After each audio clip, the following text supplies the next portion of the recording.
नमो बुद्धाय, जय भीम। बोधिसत्व बाबा साहेब डॉक्टर भीमराव द्वारा सारनाथ वाराणसी में दिया गया अंतिम संदेश।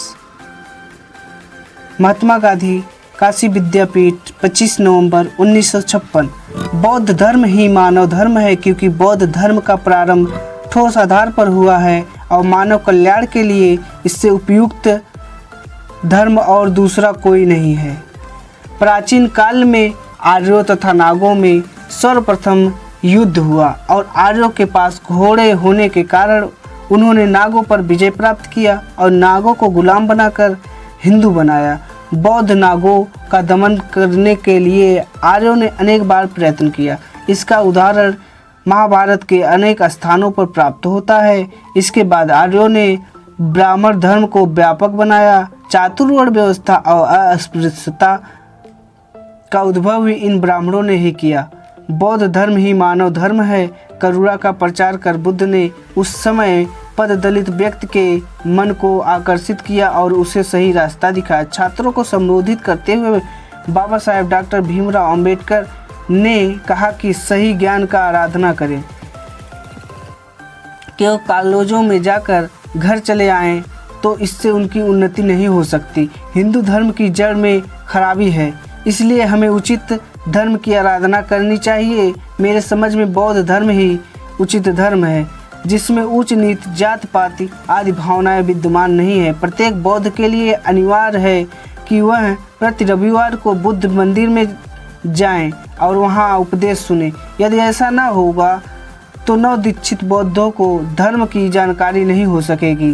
प्रत्येक क्षेत्र में एक ऐसे बुद्ध मंदिरों का निर्माण किया जाए जिसमें सभा करने के लिए काफ़ी स्थान रहे। काशी हिंदू विश्वविद्यालय 26 नवंबर 1956 को दिया गया यह भाषण।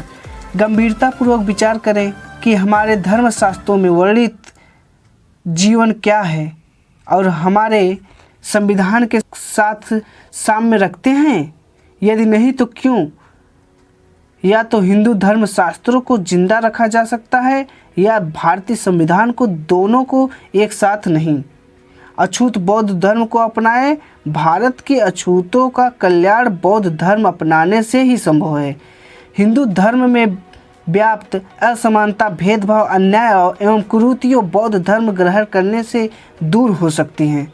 भारत के अछूतों के बौद्ध धर्म स्वीकार करने पर वर्मा, चीन, जापान, लंका आदि समस्त बौद्ध देशों की सहानुभूति हमारे साथ होगी और हम सदैव के लिए हिंदू धर्म की दास्ता से मुक्ति पा सकेंगे। आज बौद्ध देश हम पर होने वाले अन्याय एवं अमानवीय अत्याचार के विरुद्ध कोई आवाज़ इसलिए नहीं उठाते क्योंकि वे समझते हैं कि यह हिंदुओं की अपनी घरेलू समस्या है। यदि बौद्ध धर्म को ग्रहण करने के बाद भी हिंदू लोग हमें समानता, स्वतंत्रता एवं भाईचारा से वंचित रखते हैं तो हम बौद्ध राष्ट्रों के सहयोग से उन्हें बड़ी सरलता से प्राप्त कर सकते हैं। हिंदुओं को अन्याय करने का अवसर मिला था, परंतु वे अतीत से अछूतों पर अन्याय करते चले आ रहे हैं। अब अछूतों को चाहिए कि हिंदुओं के चरणों के नीचे से निकलकर भगवान बुद्ध की शरण में आएं। तीसरा, महाबोधि कॉलेज के छात्रों की सभा में 27 नवंबर 1956। छात्रों को कॉलेज में केवल निर्धारित ग्रंथ को पढ़कर ही घर नहीं लौट जाना चाहिए, बल्कि सारनाथ के वातावरण तथा अंतर्राष्ट्रीय बौद्ध धर्म से परिचय प्राप्त करना चाहिए। अपने पूर्वजों के धर्म बौद्ध धर्म को अपनाएं। इसमें मानव से कोई भेद नहीं है, बल्कि इसमें समानता एवं भाईचारा के अधिकार प्राप्त हैं।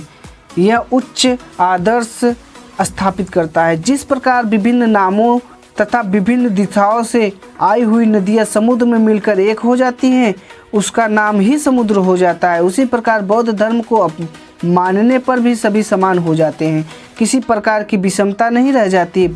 बौद्ध धर्म सभी मानव के लिए कल्याणकारी है। इसे अछूत ही नहीं बल्कि हिंदू भी अपनाकर अपना कल्याण करें। जहाँ अन्य धर्मों में ईश्वर को सृष्टिकर्ता कहकर सर्वोच्च स्थान प्रदान किया गया है, वहीं बौद्ध धर्म में मानव को ही सर्वोच्च स्थान प्रदान किया गया है। बौद्ध धर्म मानव कल्याण के लिए मानव द्वारा ही की गई एक महान खोज है। जय भीम। कृपया हमारे चैनल को सब्सक्राइब जरूर करें, इस वीडियो को शेयर भी करें।